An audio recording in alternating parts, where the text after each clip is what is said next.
just something that you would love to do, but somehow it seems out of reach? Or maybe it's something that keeps coming into your brain, like, "Oh, why don't you do that?" And you think, "Oh, maybe I'd be good at that." Or maybe it's just something that, "Oh, that would be really fun, wouldn't it?" And somehow I think we get those things and then the mind kind of takes over and we say, oh, well, that's that's just not practical, or it may be too costly, or I'd like to do that, but I just really don't have enough time. That's a very popular excuse, isn't it? Well, in New Thought, we understand that God is all there is, and that we're made of this essence of God. We're made of it. And and God, as us, is here to express. That's the whole reason we're here, is to express that essence of God. We're not here to like get good enough so God is going to love us. That's a very old idea of God, and we know that that's just not true. God, this essence of life, this energetic beingness, is here simply to express in its fullness, in diverse ways, in many different ways. So it's like the Holmes reading said. What's important is that we live, all caps, we live. So if this is true, then the desires that we have in our heart, the things that we want to do, would be things for us to follow, right? So once again, I'm going to ask, are there things that you've thought that you would like to do, but you haven't done? I mean, maybe they're big things like writing a book or teaching a gardening class or maybe learning to play the piano or the guitar. Maybe you wanted to pick up line dancing. That sounds fun. There are all these things that we could be doing that might really enrich our lives, just in terms of how it might make us feel better. So let me ask another way. How much time do you spend doing what you don't want to do? I mean, that includes things that maybe you just don't do particularly well, or things that you do okay at, but they just don't really bring you joy. Could you drop some of those and have someone else do them so that you can get around to doing the things that seem more fun? Well, if not, what holds you back? You might give reasons like, well, you have to be wealthy to afford to have somebody do all those things you don't want to do, the things you don't like to do. Or, well, I can't just drop these things that aren't fun and do what I want to do. Why not, right? Or I have to learn a living and I don't have time for much else. Or maybe I'm not that creative, I'm not a Leonardo da Vinci. Or well, this is just a pipe dream, and chances are if I tried it, I'd fail at it anyway. It's better to play it safe. See, often it's not even a conscious decision that we have about not doing these things that come to us. Dethmer, Chapman, and Klemp in the 15 Commitments of Conscious Leadership say that there's some societal beliefs, some societal things that go round and round and round. We've heard them for many, many, many years. Things like, uh, oh, it's too good to be true, or what goes up must come down. You get what you pay for, or we're waiting for the other shoe to drop. Or here's one that I thought was interesting. The tallest poppy gets cut. Whoa, that'll make you not shine, right? So we've been brainwashed with all of these limiting beliefs, these beliefs in lack. Now, those are just societal beliefs, but there are also beliefs that we have about ourselves, uh, uh, that are false, totally false. Gay Hendricks, in his book *The Big Leap*, had four of those that he said these describe, for most people, for the most time, why individuals don't expand into their magnificence. One was a belief that something is inherently wrong with them, like I'm not enough. Two, well, if I'm too successful, it would be loyal to my roots, and then they would abandon me and I'd be alone. Three, if I really succeeded at doing this thing, well, then I just have more burdens to have to handle. There'd just be more work for me. Or four, well, if I have these special talents and gifts, then I might outshine the people who are close to me and make them look bad or feel bad.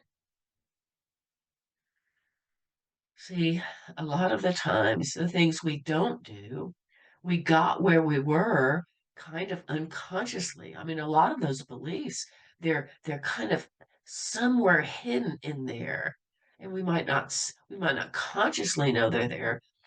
It may be something we just slid into years ago. And your life goes along. It's okay. So we just kept doing the same pattern. Maybe things weren't great, weren't wonderful, but we were pretty comfortable. See, the problem with just pretty comfortable is that it often leaves us feeling like something's lacking, like there's something more to be had, like we're missing out on something, like we haven't quite lived up to our potential or lived up to our zone of genius, as it's called in the 15 commitments. And further, it's not just that we may be missing out on something, but if we are living in anything less than what we came to do, it's costing us energy, costing us. See, if we came to do a certain thing, or if we have ideas that are popping in on us, maybe repeatedly, the universe keeps repeating it, then it's yours to do. Our desires, so where do they come from? They're put there by God, wishing to express. How else is God supposed to let us know? God, as if God is separate, but how else is our own higher self supposed to let us know? Hey, let's live. Let's live in this way. See, if we really believe that in God there's no lack or limitation, then we wouldn't. Then wouldn't we believe that if this was ours to do, that the universe would provide everything that we possibly needed to do it? See, I think when we give it some serious thought, we find what's holding us back is often just fear. Well, I don't know about you, but when I leave this realm, I don't want it to be said of me or want to have the thought, right before I took the bucket, I wish I would have done that, but I was afraid. So, and we misinterpret fear anyway. We think, oh, fear means danger, run away at all costs. When really, fear is it's a signaling of energy within us. It's just like any other emotion. It's just an energetic level. This particular one could be, our higher self, that higher vibrational energy of goodness and light, just hitting more of the density. Yeah, and we find that, oh, that's just unfamiliar. We call it fear. We call it fear. So what is just one thing that you don't want to leave undone when you leave the planet? What is it? You might say, well, there's this one thing, but how do I know that it's actually spirit talking to me and not my ego?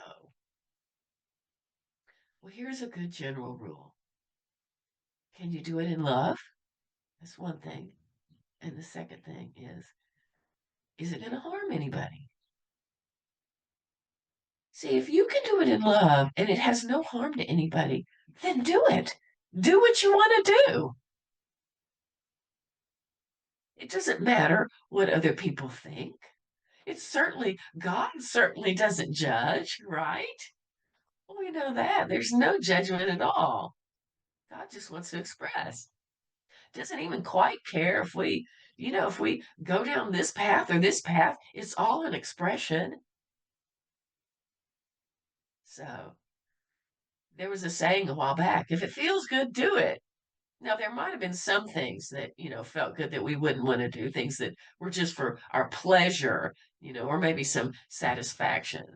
Uh, if you're old enough to remember, the hippie days, that was coming back there. But in a way, there is some truth about it. if it feels good, meaning if it raises your energy, if it brings you in a vibration of love, then do it. Then do it. If it's different than that, it may just be satisfaction or pleasure. Like, for instance, I had a feel good moment the last time my sisters were here, and we went to Andy's, and I got one of those concrete uh, sundaes. Oh my gosh. But if I went and did that every day, I could say, well, I felt like, it was pretty good. But, my higher self would probably be saying, oh man, you were putting a lot of roadblocks in the way of your awakening. All that stuff you're doing to your body's just not helpful. So maybe every once in a while we can do Andes, right? But the the thing we want to get clear on is that uh, when we want to assess, is this good for me or not? We want to ask, and in the question, do what you want to do. We want to ask, which you are we talking about? Are we talking about the soulful self? Are we talking about the protective personality? See, the protective personality, or ego, some people call it, will want to do a lot of things that are really not good for us, not in our highest interest, not in the vibration of love. Have you ever got that feeling like, oh, I got to do this right now. I can't wait. It's gonna have to happen. That kind of driving feeling. Well, that's probably the protective personality. There's not a sense of love in that. There's a big heightened sense of fear, like, oh, if I don't do this now, this opportunity will never come again. But once again, we know that fear is just that which is unfamiliar. So if instead of having fear driving us to do things, if instead we just said, oh, well, that's kind of unfamiliar, then we might just look at ourselves as an adventurer and be able to stay in that feeling until we get to the other side. If doing what you want to do, if the you in that is our soulful self, then it's more likely to be a quiet voice. We've heard of that still small voice, a quiet voice, maybe something that just keeps coming back time and time again. And if whatever it is, if we can do it in love and we have the feeling of the highest be done, well, then there's no question we should do it. No question.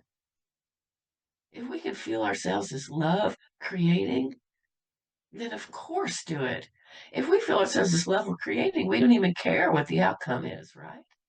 We're just there for that experience. Once again, God wants to express as us. God, this essence of energy, light, love, it flows in us and through us.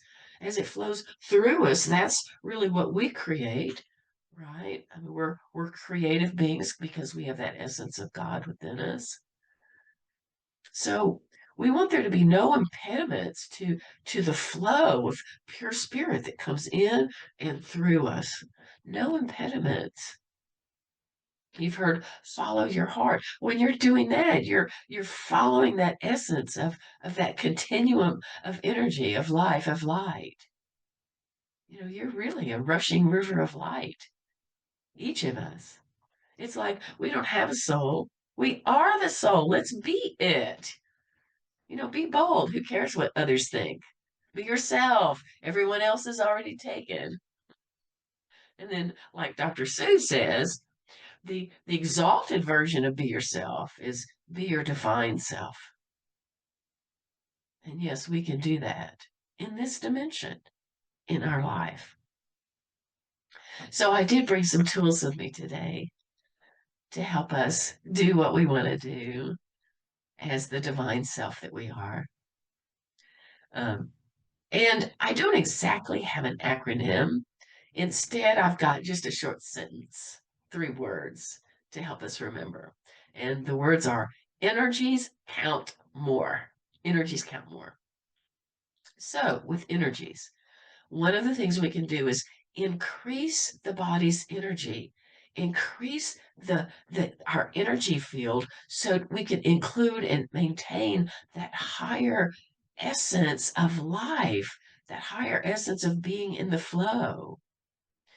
Our energy fields really are not used to they're not used to these some of these higher vibrations, and that's why when they come about we might feel a little disoriented. uh, but if we want to rise higher, if we actually want to ascend in our consciousness, we have to get used to some of these higher vibrations. Dr. Sue Morter says we're powerful creators, but we can only create in proportion to the integrity of our creative circuits that are enlivened in our bodies. The real you.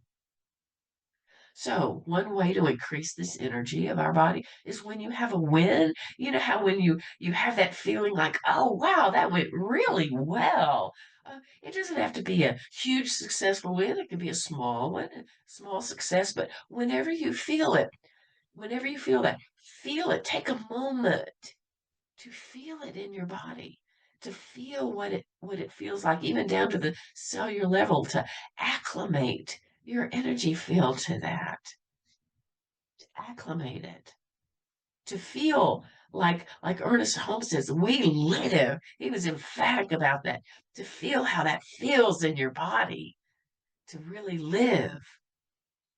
You can breathe it up and down the body. You can do something physical to really anchor it in your body. So energies, that is the first of our tools. The second word was count. Now for this one, it's a little exercise to do. And it's this. List all of your activities throughout the day. Um, all of them. Like making coffee in the morning and then fixing breakfast and maybe, mowing the lawn or going to the store or, any of the things that you do. Just make a list of all of those activities and then estimate how much time you spend doing that. Uh, do it hour, how many hours, how many minutes. And then after you've done that, you mark beside each one of those activities whether your energy goes up, whether it's flat, or whether it goes down with that. You can use arrows, just a little arrow up or sideways or down, down. And then when you're done, you're going to count the number of hours and minutes that you spend doing things where your energy is up, where it's flat, and where it's down. When you get through with that, you take a look at it and you say, what percentage of the time am I doing things where it really robs me of my energy or where it doesn't do anything for my energy? How many times in the day am I not living in joy, in love? This is quite an eye opener, I think, if we do that. And if we decide, okay, I don't want to be spending my life this way, then make some changes. And we can all be creative in making the changes that need to be made. Either just don't do it, or if it's something that has to be done, get someone to help you do it, possibly. There are many ways, or, as a last resort, uh, make a game out of it so that you can have a higher energy level while you're doing it, so that it becomes something that's feeding your soul rather than detracting from it. So count. That's the second word. Energies count more. So now we're at the more. And the more is you want to give more attention, more focus, honoring that essence of God within, that essence of God within. What would it have me do now? stay in that feeling, that presence of love. They say that God is love. Well, if that's really true, then the more time, the more focus that we can spend just feeling the presence of love, just feeling it, not especially for anyone out there or for ourselves, but just feeling that vibration itself. The more time we can spend doing that, then the more time that we're going to be aware of those things that we want to do that bring us joy, that bring us more life, that bring us a good measure of fun, even. So, staying in the love, and the knowledge that the goodness is abundant and infinite for us. So, energies count. It's a way for us to remember it. So let's just go into our spiritual mind treatment.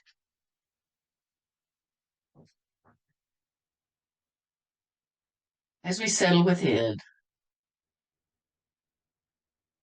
we go within to that place within where life is more purely expressed. That place within where we feel more of that. You could call it connection, but it's really more of the real you, the more real us, that us that's unburdened by what will people think? I don't have enough. Oh, wouldn't that be childish? No, the real us that is full of life, that is full of joy, that always wants to play. We touch that part within us, realizing that as a God being, that we are here to express that very thing, that that's our purpose. Our purpose isn't to make a living and then we die. It's to express. Do what you want to do. And so I speak the word for each of us here that we gain a bit more freedom in our allowing of ourselves to express in colorful ways, in fun ways, in beautiful ways, in enlivened ways, knowing that every time that we are not harming someone and that we are in that vibration of love, that it's good and very good. So each of us this day, we've been given permission to play, permission to do what you want to do without guilt, without any holdback, knowing this life is for us. I'm just so grateful to have this awareness and to speak the word for each person here.